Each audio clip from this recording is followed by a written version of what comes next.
In 1994, Chedi was at his peak.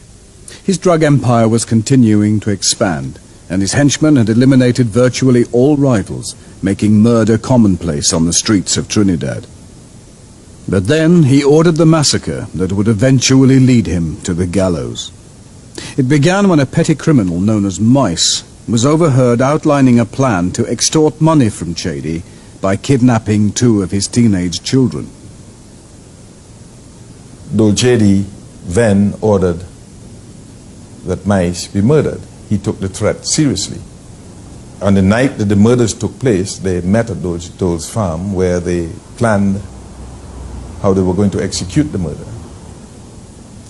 And as they were leaving, Joey Ramaya, one of Dole's right-hand man, his executioner, turned to Dole and said, well, what happens if we meet other people there? Whereupon Dole said, well then, kill everybody.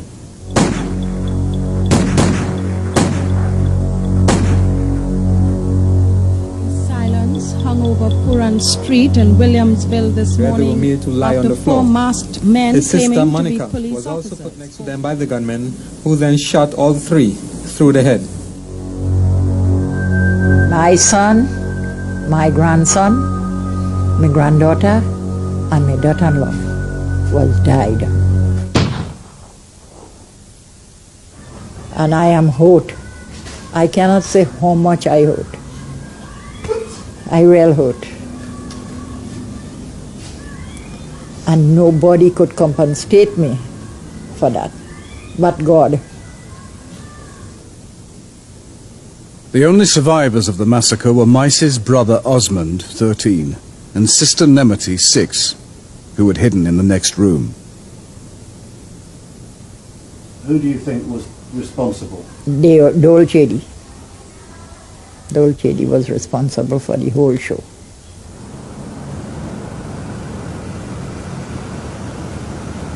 Though Trinidad was becoming used to murder, the country was in shock. The pressure was on the police to act. Detectives soon discovered evidence linking a car found abandoned on Chedi's estate to the killings. The police and the army were ordered to arrest the murderers and the man who had ordered the killings. Chedi was at his Peparo residence, and immediately the first of his gang was arrested. He got word of it and immediately left his compound and was headed to the north coast of Trinidad. I would think as the crow flies, it's probably about 30 or 40 miles away. However, he was intercepted. No doubt, once he had hit the north coast, he would have been off to Venezuela, because he could have gone anywhere.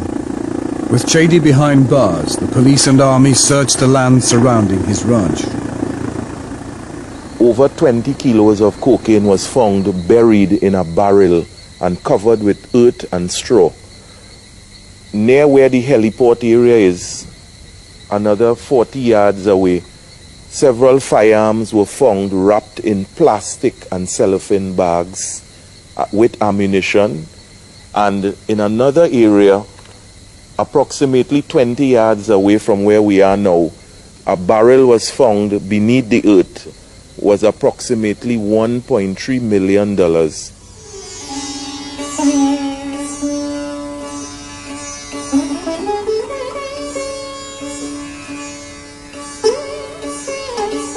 As the Babulal family was laid to rest, Trinidad's leaders were under increasing pressure from the public to take decisive action against the drug barons who were turning this tropical island into a bloodbath. The government's response was to ensure that Chedi and his henchmen were put to death.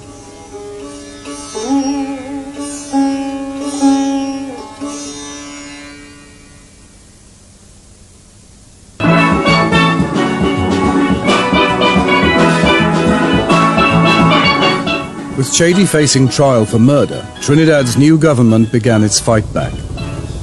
The state confiscated his ranch and took back the land he had illegally seized a decade earlier. It was rebuilt as a rehabilitation center for drug addicts, and America's Attorney General was invited to witness its opening.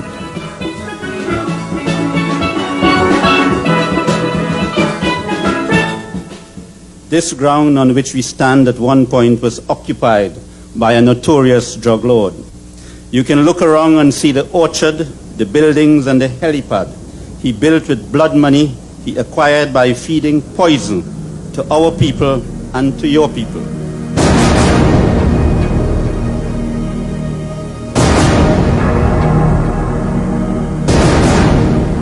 Mr. Attorney General, you are a leader in the entire hemisphere in your efforts to deal with crime in a sensible, common-sense way.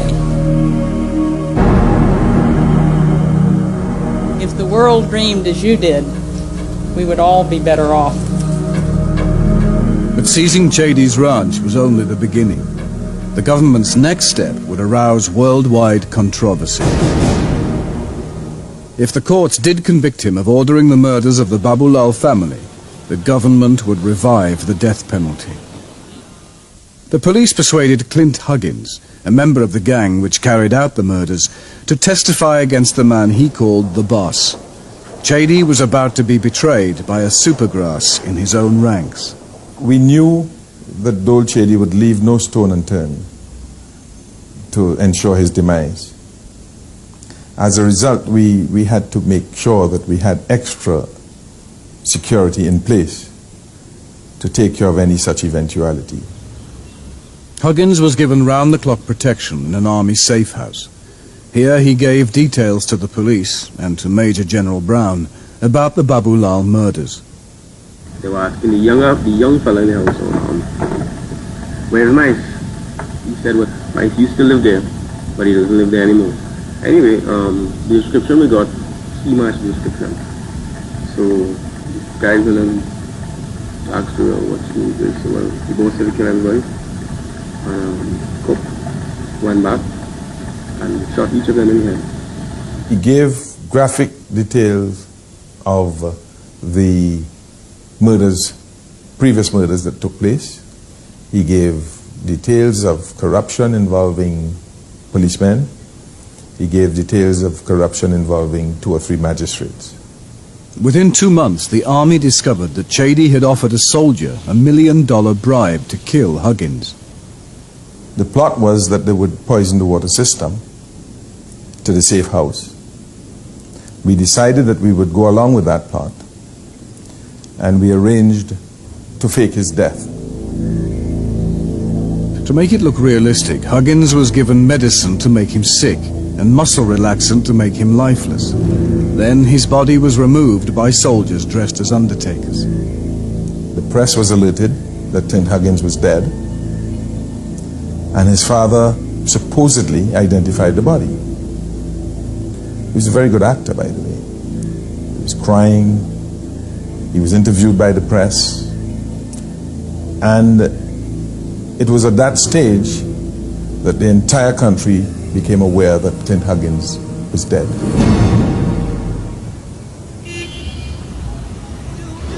An elaborate plot was then hatched to arrest the conspirators as the bribe was handed over.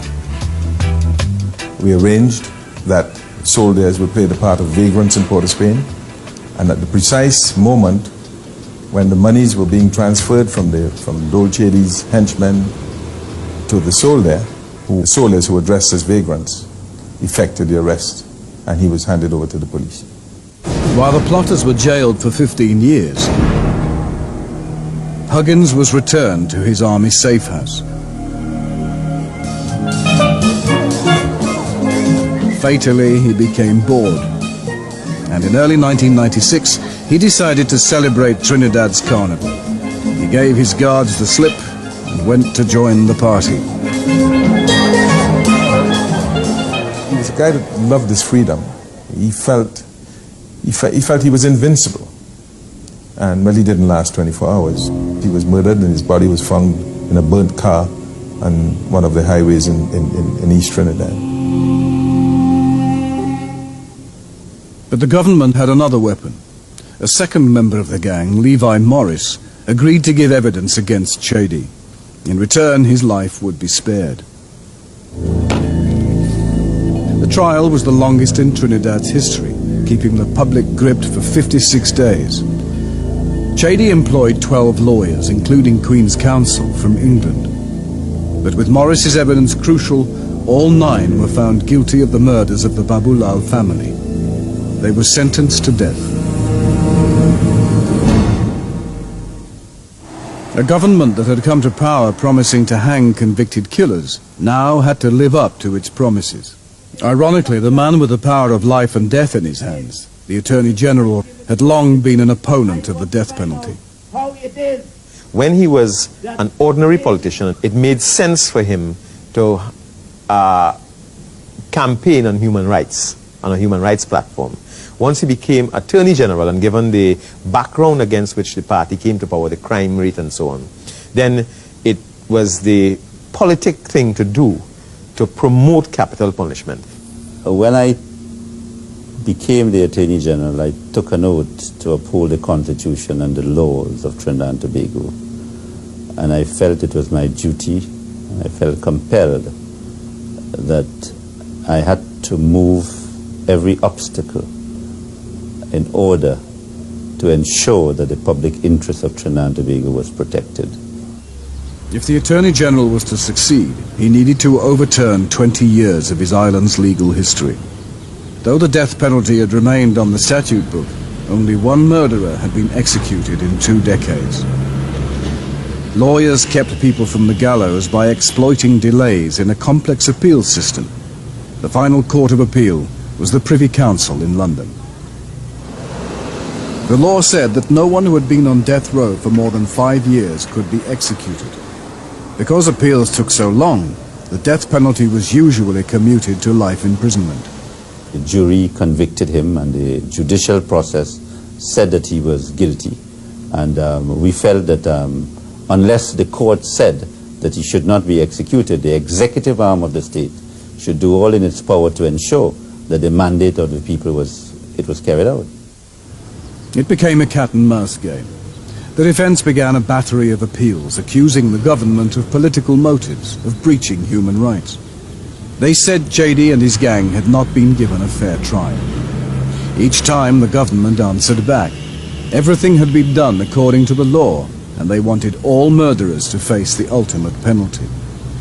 Finally, the cases arrived at the Privy Council in London, which ruled that Trinidad was entitled to execute under its own constitution. All the appeals had been completed within 3 years. On June the 3rd, 1999, JD and his gang members were read their death warrants. The first 3 were scheduled to hang at 6 a.m. the next day. 150 religious and political leaders, including Desmond Tutu, Jesse Jackson and John Hume, had made a last-minute plea for mercy, but the government rejected it.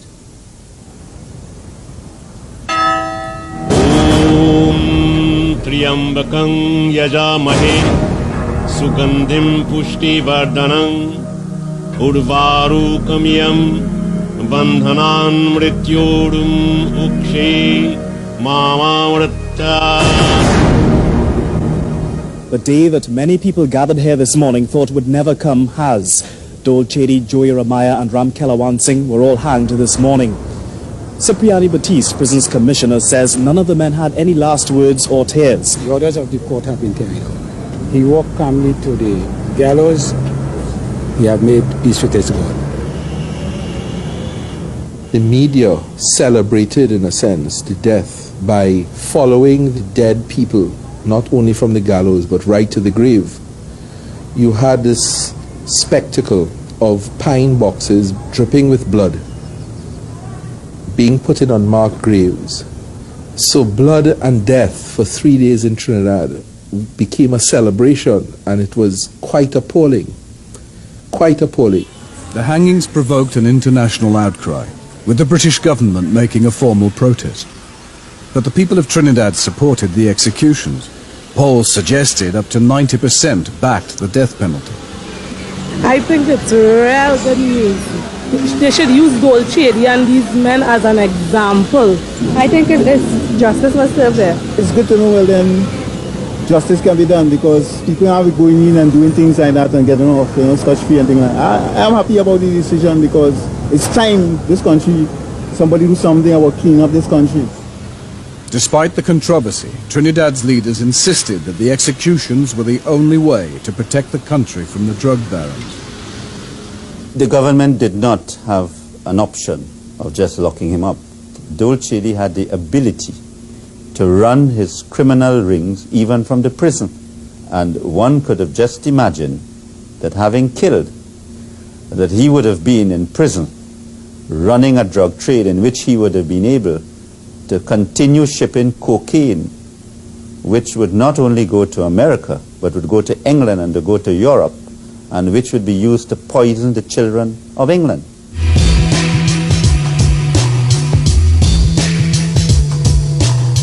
It's now a year since Chedi and his henchmen were killed. Supporters of the death penalty insist the policy has worked.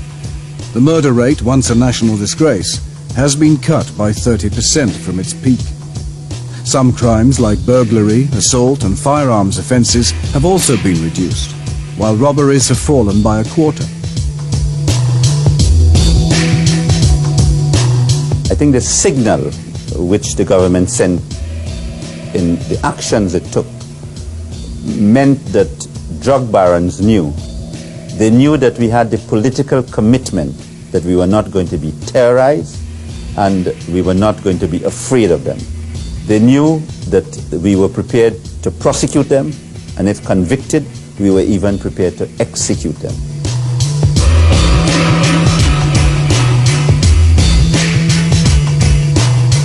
But opponents say this is only half the story.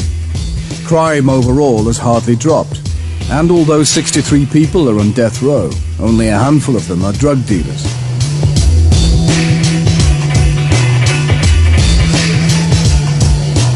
Everyone agrees that arresting Dole Chedi and smashing his gang produced a spectacular drop in the murder rate. But critics say that this happened purely because Dole Chedi and his men spent so long in jail awaiting sentence. There was no need to kill them. The government, though, is pushing through new ways of speeding up the legal process. The hangings will continue.